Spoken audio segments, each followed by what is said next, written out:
Bonjour et bienvenue sur DomCorp, la chaîne d'information du cabinet d'avocats Bailly. Comme il n'y a jamais rien de plus parlant qu'un exemple, voici pour illustrer la vidéo précédente sur la procédure amiable d'indemnisation de l'aléa thérapeutique, l'exemple d'un cas que notre cabinet a défendu.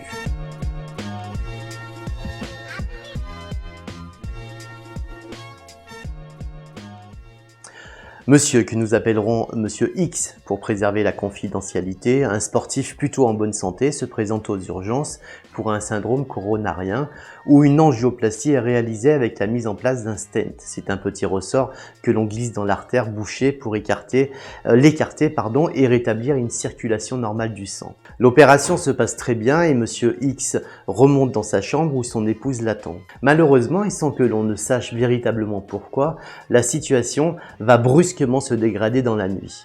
Monsieur X présente un malaise avec une forte chute de tension artérielle qui sera suivie malheureusement d'un arrêt cardiaque de 12 minutes et d'un coma de 15 jours.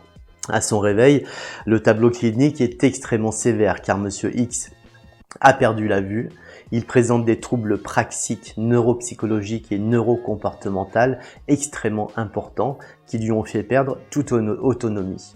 Handicapé à 90%, il ne peut plus travailler et a besoin d'une aide humaine 24 heures sur 24 pour réaliser tous les actes de la vie quotidienne.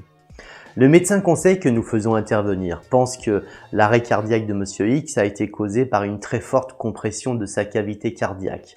C'est ce que l'on appelle une tamponnade.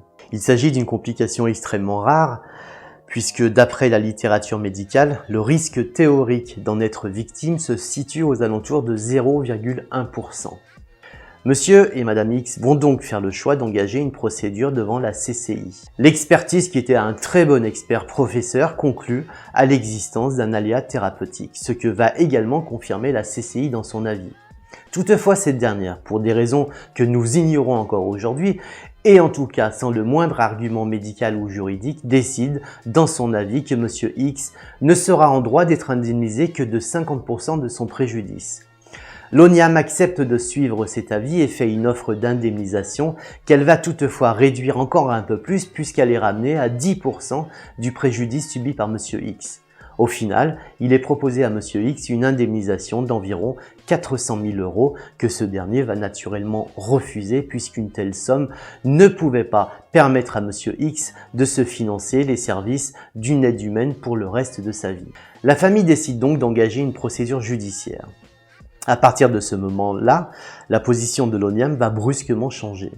Parce que Monsieur X avait refusé son offre, l'ONIAM est entrée dans une logique de contestation d'une rare violence. Elle ne reconnaît plus l'existence d'un aléa thérapeutique et décide de contester le droit à indemnisation de Monsieur X, alors même que dans la procédure amiable, elle l'avait accepté. Il aura fallu plusieurs années de procédure judiciaire contre l'ONIAM qui a tout fait, qui est même allé jusque devant la Cour de cassation pour essayer d'échapper à son obligation d'indemnisation pour que nous puissions enfin obtenir gain de cause. La Cour d'appel de Lyon a reconnu le droit à indemnisation intégrale de Monsieur X et a condamné l'ONIAM à lui payer une somme dont le montant total, capital et rente a été évalué à plus de 5 millions d'euros. Soit 12 fois et demi ce que l'ONIAM avait proposé initialement. Grâce à l'intervention des tribunaux, Monsieur X possède donc aujourd'hui les moyens financiers pour compenser son handicap et sa perte totale d'autonomie. Cet exemple, et croyez-moi, il n'est pas le seul, est extrêmement parlant parce qu'il montre qu'en réalité, dans la procédure amiable d'indemnisation des aléas thérapeutiques telle qu'elle est prévue par la loi, il y a un principe de droit essentiel qui n'est jamais respecté par l'ONIAM. C'est celui de la réparation intégrale du préjudice. Vous l'aurez compris, le choix de cette procédure doit donc être mûrement réfléchi. Je vous remercie de votre attention. Surtout, n'oubliez pas de vous abonner et je vous dis à très bientôt sur DomCorp.